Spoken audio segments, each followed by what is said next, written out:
क्योंकि मेरे साथ जो एमआईएम पार्टी से कुल 45 लोगों को निकाला गया है, एक जन को नहीं। मेरी पूरी 45 लोगों की टीम है और एक-एक टीम के घर में नहीं बोलूँ तो कम से कम 10 से 12 वोट है। मगर इस चीज़ से अगर असद साहब और अकबर भाई और हमारे इम्तियाज़ जलील साहब और वारिस पठान साहब अगर सोच के कुछ रिश्ता इसके लिए रास्ता निकालते हैं तो इंशाल्लाह पार्टी के लिए बेहतर है। अगर इसको नज़रअंदाज किया जाएगा तो मुझे लगता है कि एमआईएम पार्टी मुंबई में या पूरे महाराष्ट्र में नहीं बच पाएगी। नहीं, बिल्कुल, बिल्कुल बहुत बड़ी ठेस पहुँची थी। मैं घर पे एकदम डिप्रेशन में था और मैंने डिप्रेशन का मैसेज मैंने अकबरुद्दीन ओवैसी साहब को करा है। मैंने घर में कोई मैसेज नहीं किया, मैं बाहर जाके बात करता था और मैंने उनको बोला sir I am in lots of depression and I have given so much time to this party with my time, with my effort, with my money, everything. मैंने सब कुछ दिया था पार्टी को। उसके बाद भी अगर मुझे धोखा मिला है तो फिर भी मैंने बर्दाश्त किया। आज वो गुस्सा बाहर आ रहा है। ये बात भी सही है क्योंकि मैंने भी रिजवाना आपा को देखा माशाल्लाह, उन्होंने बहुत काम किया और रिजवाना आपा ही नहीं ऐसे काफ़ी लोग हैं जो एमआईएम के लिए काम कर चुके हैं और दिल से काम कर रहे हैं। पर ये इलेक्शन टाइम पे ही ये मुद्दा क्यों आता है कि भाई पैसे वाली चाहिए या पैसे नहीं है। तो मेरे को पहले पोस्ट से निकाला गया है। 2 अक्टूबर को मुझे पोस्ट से डिसॉल्व किया, मेरी टीम को डिसॉल्व किया बिना बताए और उसके बाद हमें पार्टी से भी निकाला गया। पार्टी से निकालने के बाद हमारे खिलाफ है ना पुलिस में भी इत्तला किया गया है कि भाई ये है जो पार्टी का झंडा नहीं यूज कर सकते, असद अकबर भाई का फोटो नहीं यूज कर सकते। ना डर होगा, हम लोग को डर होगा आप बिल्कुल, मेरे को भी ऐसे अगर आप जैसे आज आजाद उम्मीदवार से आप लड़ रहे हो तो डर होगा उनको, कहीं ना कहीं तो उनको नुकसान हो। बिल्कुल नुकसान है। अभी भी 10 साल से सपने दिखाकर आखिरकार टिकट नहीं दिया एमआईएम पार्टी ने और सपना दिखाकर दिया धोखा। मैं हूं मुनव्वर और आप देख रहे हैं लोकगीत। इस वक्त मैं मौजूद हूँ मुंबई के शिवड़ी वड़ाला वार्ड नंबर 201 के पास, जहां पर आज हमारे साथ में उम्मीदवार आज़ाद उम्मीदवार से खड़े शकील जी, जो एमआईएम पार्टी में 10 साल से थे। 10 साल के बाद आज उनको एक मौका मिला था कि अपनी जो मेहनत थी ज़मीनी तौर पर वो मेहनत दिखाने की और जनता के बीच जाकर जो है वोट मांगने की, पर एमआईएम पार्टी ने उनको धोखा दिया। उसके बाद में कई आरोप है, हम बात करेंगे। सबसे पहले लोकहित में आपका स्वागत है। शकील भाई, ऐसा क्या हुआ 10 साल एमआईएम पार्टी को दिया आपने, कई फाइट आपने लड़े, कई चीजें जो जंगे हुई, उस बीच में आप उतरे मैदान में, क्या लग रहा है और एमआईएम पार्टी ने क्यों धोखा दिया, आखिर में क्या था मामला? बिस्मिल्लाहिर्रहमानिर्रहीम, जय भीम जय संविधान। जैसे कि मैंने 2015 से पार्टी ज्वाइन किया था क्योंकि असद साहब और अकबर भाई के बहुत बड़े मैं फॉलोअर रह चुका हूँ।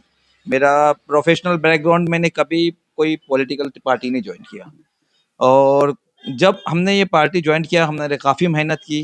लॉकडाउन में भी हमने पार्टी को साथ ही लेके चला, हमारे बैनर लेके चले पार्टी का और असद साहब के खिलाफ जो भी कुछ प्रोटेस्ट किया गया हम लोग ने किया। हम लोग जेल में भी जा चुके। जब असद साहब को यूपी में गोली लगी थी तो हमने प्रोटेस्ट किया था, तो हमें अरेस्ट भी किया गया था, डिटेन किया गया था। हमने ब्लड डोनेशन कैंप किया, हमने कोरोना के टाइम पे सब पार्टी के नाम से ही किया है। बट जुलाई 2025 में अचानक में कोई एक नया बंदा आ जाता है और हमें बिना बताए वो ऑफिस में चले जाता है। मैं तालुका अध्यक्ष हूँ, मुझे बताया नहीं गया। हमने जब इंक्वायरी की तो कहा गया है कि भाई जो कैंडिडेट यहाँ पे आए हैं, आपको तो पता है, उनका नाम मैं नहीं लेना चाहता हूँ, वो जो है मुंबई प्रेसिडेंट जो है उनके सगे वाले हैं। सगे वाले तुमको टिकट मिली? आप असद ओवैसी के साथ में थे जब उनको गोली लगी, तब उनको ये चीज याद नहीं आई? कुर्बानी थी ना वो। यस यस, यही चीज है ना। तो हम वही सोचते हैं कि हम लोग जो पार्टी के लिए इतने साल से काम करते हैं तो क्या हमारा सिर्फ पार्टी का झंडा और डंडा उठाना ही काम है? पार्टी के लिए मुद्दों पे प्रोटेस्ट करना, पार्टी के लिए धरना देना हमारा यही काम है? क्या हम पार्टी के लिए कैंडिडेट नहीं बन सकते? क्या हम इलेक्शन नहीं लड़ सकते? क्या हम कॉर्पोरेशन या एमएलए का इलेक्शन नहीं लड़ते? तुमको एक बात मैं बताना चाहूंगा, मैंने एमएलए का इलेक्शन का भी फॉर्म भरा हूँ।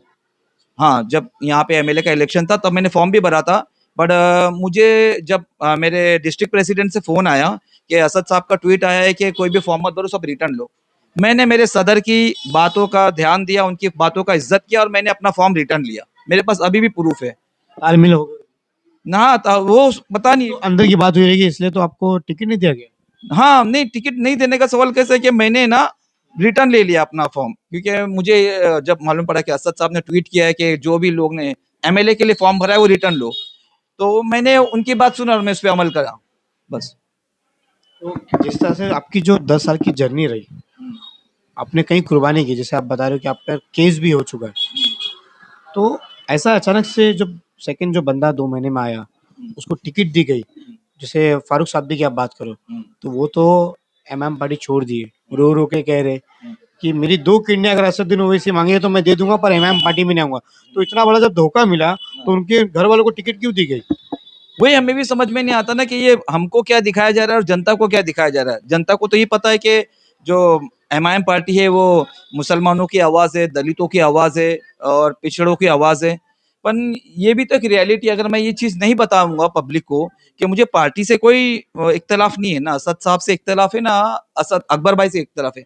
उन्होंने जो नुमाइंदा यहाँ पे चुन के भेजा था बॉम्बे में, मुझे उनकी बात से इख्तलाफ है कि उन्होंने 10 साल की मेरी मेहनत को नहीं देखा और सीधा मेरे को पहले पोस्ट से निकाला गया है। 2 अक्टूबर को मुझे पोस्ट से डिसॉल्व किया, मेरी टीम को डिसॉल्व किया बिना बताए और उसके बाद हमें पार्टी से भी निकाला गया और पार्टी से निकालने के बाद हमारे खिलाफ है ना पुलिस में भी इत्तला किया गया है कि भाई ये है जो पार्टी का झंडा नहीं यूज कर सकते, असद असद आप अकबर भाई का फोटो नहीं यूज कर सकते। इतना डर होगा, सामने वालों को डर होगा आपसे? बिल्कुल मेरे को भी कहीं ऐसा अगर कहीं अगर आप लड़ आजाद, जैसे आज आजाद उम्मीदवार से आप लड़ रहे हो तो डर होगा उनको, कहीं ना कहीं तो उनको नुकसान होगा। बिल्कुल नुकसान है। अभी भी हम लोग माशाल्लाह, मैंने अक्टूबर छोड़ने के बाद आज तक कितनी पार्टी का मुझे फोन आया कि आप हमारे पास आ जाओ। मतलब 2 अक्टूबर को मुझे पार्टी से निकाला गया, 3 अक्टूबर को मुझे फोन आया, अब ये पार्टी में आ जाओ, हम आपको टिकट भी देंगे, हम आपको सपोर्ट भी करेंगे। पर मैंने एमएम से मोहब्बत किया हूँ, वो दिल से निकल नहीं रही है, वो अभी भी दिल में है। पर मैं पैसे के लिए हो गया। यस यस अगर कोई अगर टिकट का, जिस तरह से अभी जो एक तेरा मेरा रिश्ता क्या 20 लाख 30 लाख का ये नारे चल रहे, तो हो सकता है कहीं अगर आपके पास पैसे नहीं थे इसलिए आपको नहीं दिया होगा। नहीं, ये चीज भी आई मेरे सामने कि मुझे कहा गया कि भाई आपके पास पैसा नहीं, आप कितना खर्चा करोगे। तो जब एक बात थी तो मैंने कहा था कि भाई मेरे पास जो इंसान जमीनी तौर पर काम करेगा, लोगों के बीच जाकर तक काम करेगा, झंडा उठाएगा, उनको ही नहीं मिलेगी टिकट, तो पैसे देके जाएंगे इसके लिए। तो ये चीज पब्लिक को भी बताना पड़ेगा ना कि भाई हम कहाँ जाए। अगर हम हमारे एमआईएम जैसी पार्टी में अगर हमारी वैल्यू नहीं है तो हम कौन सी दूसरी पार्टी चुने। कौम में मिलत बेशक ये भी एक चीज है। अभी ये चीज है ना, असद साहब तक बात जाना चाहिए, अकबर साहब तक जाना चाहिए, इम्तियाज जलील साहब तक जाना चाहिए। हालांकि मैंने काफी कंप्लेंट भी डाला है, रिटर्न कंप्लेंट दिया है। और जो लोग अभी एमआईएम से जुड़े हैं फिलहाल इस वक्त, वो उनका भी बैकग्राउंड आप चेक कर लो, आपको पता चलेगा कि जो जुड़े हैं वो लोग सही नहीं है। वो कहीं ना कहीं एमआईएम को डैमेज करने के लिए ही आए हैं। जो अभी 201 के जो वार्ड है कैंडिडेट है, वो फुल एमआईएम को है ना डैमेज करने के लिए आए और वो नहीं चाहते कि भाई यहाँ पे कोई मुसलमान कैंडिडेट जीते। अच्छा, मेरा एक सवाल है आपसे, जो जैसे आपने कुर्बानी तो दी, वही मलाड में जो रिजवाना मैडम थी, जमीनी तौर पे वो भी सेम काम कर रही थी आपके लिए, जिस जिस लेवल पे आप काम कर रहे थे उस लेवल पे वो भी काम कर रही थी, उनको भी टिकट नहीं दी गई। बाद में उन्होंने कौन सी पार्टी से जो है उन्होंने, हाँ, क्या कहेंगे, वो भी रो रो कर वीडियो बनाकर जाहिर करे कि एमआईएम पार्टी ऐसी है। तो सपने दिखाकर कहीं ना कहीं तो फिर बहुत बड़ा झोल हो गया ना। ये बात भी सही है, क्योंकि मैंने भी रिजवाना आपा को देखा, माशाल्लाह उन्होंने बहुत काम किया। और रिजवाना आपा ही नहीं, ऐसे काफी लोग हैं जो एमआईएम के लिए काम कर चुके हैं और दिल से काम कर रहे हैं। बट ये इलेक्शन टाइम पे ही ये मुद्दा क्यों आता है कि भाई पैसे वाले चाहिए, या पैसे नहीं है तो आपको टिकट नहीं मिलेगी। पैसे का मैटर क्यों आता, मुझे वो भी नहीं अच्छा लगता। काम करना चाहिए ना उनको, जब पैसे का मामला है तो आपका बैकग्राउंड चेक करे तब आपको पोस्ट दे फिर वो। बेशक बेशक, क्योंकि असद साहब का यही मुद्दा है कि भाई हमने ना, हमें ऐसे लोग चाहिए जो कौम की खिदमत करते हैं। कर रहे थे ना। हाँ, कौम की खिदमत, और उनको ही आगे बढ़ाना चाहते हैं, ये उनका कॉल है। बट ये चीज है ना उन तक पहुंची नहीं है जो मेरे साथ हुआ है। और मैंने इस तरह से सोशल मीडिया पे लगातार वायरल हो रहे वीडियो, इम्तियाज जलील की गाड़ियों को तोड़ा जा रहा है और कई लोग नारे लगा रहे हैं कि तेरा मेरा रिश्ता का, जिस समय मैंने आपको बताया पैसे के मामले आ रहे, तो क्या आज अभी तक उनको आवाज नहीं पहुंची वहां तक? कई लोग नाराज हैं। हाँ हाँ, बिल्कुल पहुंची होगी। पर कैसा है कि आगे क्यों नहीं खुली? अभी आकर भाषण देंगे, हर चीज कहेंगे कि बोलेगी हम जाके फारूक सादवी से मिलेंगे, मुलाकात करेंगे, इलेक्शन के बाद हमको उनको समझाएंगे, उनके वालिद से मिलेंगे, इतनी बड़ी बड़ी बातें कर रहे हैं, तो उनको इलेक्शन के पहले सोचा नहीं उन्होंने? क्या पता, उसका तो उतना पता नहीं। पर हम लोग ने, हम मेरे तरफ से मैंने पूरी और मेरी टीम ने पूरी कोशिश करी थी कि हमने फारूक शाब्दी साहब से मीटिंग किया, उनको बोला कि जो लोग अभी फिलहाल एमआईएम में तुमने जिनको जोड़ा है वो कहीं ना कहीं आगे जाके आप उसके लिए पछताओगे। ये मेरा एक वर्ड था फारूक शाब्दी साहब को कि आगे जाके आप पछताओगे। और इसका डिसीजन अभी 16 तारीख को आपको पता चल जाएगा कि कहाँ एमआईएम ने नुकसान पहुंचाई है और कहाँ एमआईएम को नुकसान हुआ है। कितना, जब आपको एमआईएम से निकाला गया तो कैसा महसूस हुआ? नहीं, बिल्कुल, बिल्कुल, बहुत बड़ी ठेस पहुँची थी। मैं घर पे एकदम डिप्रेशन में था और मैंने डिप्रेशन का मैसेज मैंने अकबरुद्दीन ओवैसी साहब को करा है। मैंने घर में कोई मैसेज नहीं किया, मैं बाहर जाके बात करता था और मैंने उनको बोला, "sir, I am in lots of depression and I have given so much time to this party with my time, with my effort, with my money, everything." मैंने सब कुछ दिया था पार्टी को। उसके बाद भी अगर मुझे धोखा मिला है, तो फिर भी मैंने बर्दाश्त किया। आज वो गुस्सा बाहर आ रहा है। क्योंकि अवाम पूछ रही है कि तुम बताओ तुमको क्यों निकाला गया है। लोग कुछ भी इल्जाम लगा रहे हैं, तुम प्रूफ दो। तुम बिना प्रूफ के इल्जाम लगा रहे हो तो फिर वो बेबुनियाद है।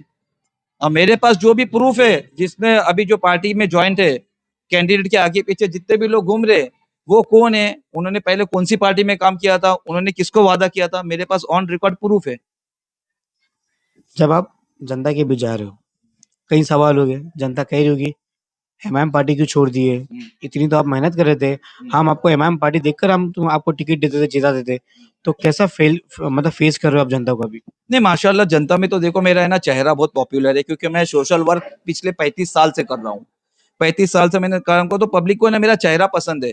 अभी वो जब मैं जा रहा हूँ उनसे कि मैं पार्टी से हूँ, तो पार्टी का नाम आता है तो सबसे पहले एमआईएम का नाम आता है, क्योंकि मैंने उतना काम किया हूँ। मैंने हर तो ये इलेक्शन में फर्क पड़ेगा, मतलब जो खड़ा है जो कैंडिडेट, उनको फर्क पड़ेगा, वो आपका कैंडिडेट लेके चलेगा?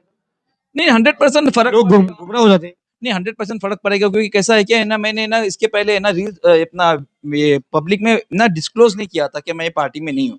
अभी भी कुछ लोग आके कहते हैं कि एमआईएम पार्टी की ऑफिस है क्या? तो मैंने बोला नहीं, एमआईएम पार्टी से मुझे निकाला गया। तो बोलता फिर ये गलत बात है। कई लोगों को नहीं पता है कि मुझे एमआईएम पार्टी से निकाला गया है, ये चीज। क्या संदेश देंगे वार्ड नंबर 201 की जनता को, जो लोग आपको चेहरे से जानते हैं, जो लोग आपको नाम से जानते हैं, जो लोग आपको आपको जो है कुर्बानी के नाम से जानते हैं कि आपने कई कुर्बानियां दी, इसी बीच ग्राउंड पर आपने काम किया, लोगों के बीच जाकर काम किया है। अगर लॉकडाउन की बात करूँ तो लॉकडाउन में आपने काफी बढ़ चढ़ के हिस्सा लिया है। तो क्या संदेश देंगे जनता को कि आपको सपोर्ट करेगी कि आजाद उम्मीदवार लड़ना बहुत कठिन होता है, पार्टी का सिंबल होता तो अल्हम्दुलिल्लाह थोड़ा सा निकल जाता है रास्ता, पर ये रास्ता बहुत कठिन है। तो क्या संदेश देंगे?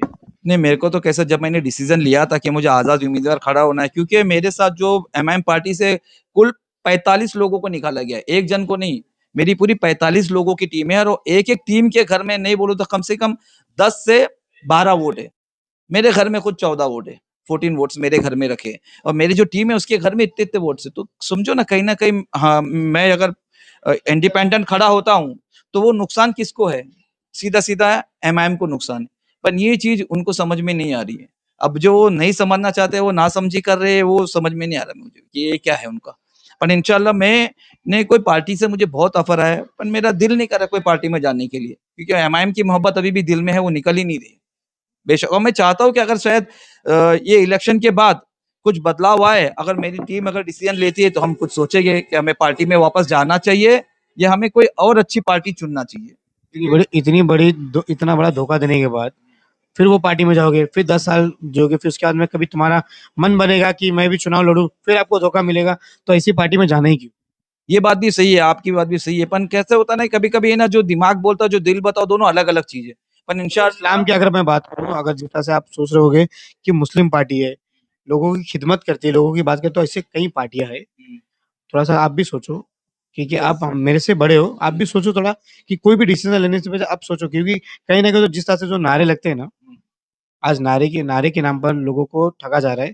इसलिए क्योंकि ना तेरा मेरा रिश्ता क्या, ला इलाहा इल्लल्लाह इतना ही आता है, पूरा कलमा पढ़ो तो समझ में आता है। बेशक, तो वोटिंग मांगने के लिए वो लोग कलमे को यूज कर रहे हैं, तो क्या कहेंगे इस बारे नहीं नहीं, ये तो सरासर गलत है, क्योंकि हर पार्टी का अलग अलग एक प्रोटोकॉल है। सही से एमआईएम का था तो बोलते जय भीम जय भीम, तो ये कोई रजिस्टर्ड लोगो नहीं है।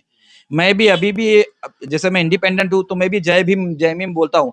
और मैं महाराष्ट्रन हूँ, मैं कोकण का हूँ, तो इससे मुझे ज्यादा बेनिफिट्स मिलता है। मैंने जब प्रचार में अभी गया हूँ तो माशाल्लाह हमारे दलित फैमिली है, किसी ने भी ऐसा हमें ये नहीं बोला कि आप इंडिपेंडेंट क्यों। उन्होंने हमें को रिस्पॉन्स दिया है, हमसे बात करा है, हमने मेरी बात सुनी है, कि मैं भी एजुकेटेड हूँ, मेरी वाइफ भी एजुकेटेड है, उसको मैं खड़ा किया हूँ। और जैसे हम शरीयत के दायरे में रहते हैं, दीन और दुनिया दोनों लेके चल रहे हो। ऐसा नहीं कि भाई हम अगर पॉलिटिक्स में है तो हम हमारी शरीयत को पीछे कर दे या हम हमारे दीन को पीछे कर दे, नहीं। दीन और दुनिया दोनों को लेके मैं ये इलेक्शन लड़ रहा हूँ, ताकि मुझसे ऐसे कोई गलती ना हो जाए जो रोजे कयामत में मुझसे उसका सवाल पूछा जाए। क्या संदेश देंगे हमारे चैनल के माध्यम से एमआईएम के कुछ कार्यकर्ताओं को, जिन्होंने जिन्होंने धोखा दिया, और आपके दिल से ऐसी क्या आवाज निकलती जो असदुद्दीन ओवैसी तक पहुंचे? बेशक, बेशक। देखो तो लोकहित के माध्यम से मैं यही मैसेज देना चाहता हूँ कि अगर तुम गलत करोगे तो तुम्हारे साथ भी गलत होगा। अगर तुम दूसरों के लिए खड्डा खोदोगे तो तुम्हारे लिए भी कोई ना कोई खड्डा खोद रहा है। तुम भी वहीं गिरोगे और मैं नहीं चाहता हूँ कि एमआईएम का ग्राफ गिरे बिकॉज़ मगर इस चीज़ से अगर असद साहब और अकबर भाई और हमारे इम्तियाज़ जलील साहब और वारिस पठान साहब अगर सोच के कुछ रिश्ता इसके लिए रास्ता निकालते हैं तो इंशाल्लाह पार्टी के लिए बेहतर है। अगर इसको नजरअंदाज किया जाएगा तो मुझे लगता है कि एमआईएम पार्टी मुंबई में या पूरे महाराष्ट्र में नहीं बच पाएगी।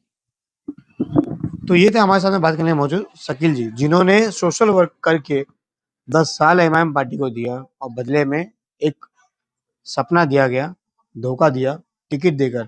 फिर कहीं ना कहीं तो एक सवाल खड़ा हो रहा है कि जिस तरह से एमआईएम पार्टी कायदे मिल्लत की बात करती है, कौमी मिल्लत की बात करती है, उसी बीच शख्स जिन्होंने अपनी हर चीज कुर्बान कर दी, बदले में क्या मिला उनको? धोखा। तो ये थे हमारे साथ में बात करने शकील भाई, जो वार्ड नंबर 201 के उम्मीदवार है, आजाद उम्मीदवार। तो मैं भी सारे लोगों से रिक्वेस्ट करूंगा कि इन्होंने जो जिस तरह से काम किया, जो मेहनत की है, वो मेहनत को आप उनको कम ना होने दें, इनका हौसला बढ़ाएं और इनको भारी मतों से जिताकर इनको वोट दें। फिलहाल ऐसे ही तमाम बने रहे लोग, इससे मुनव्वर शेख।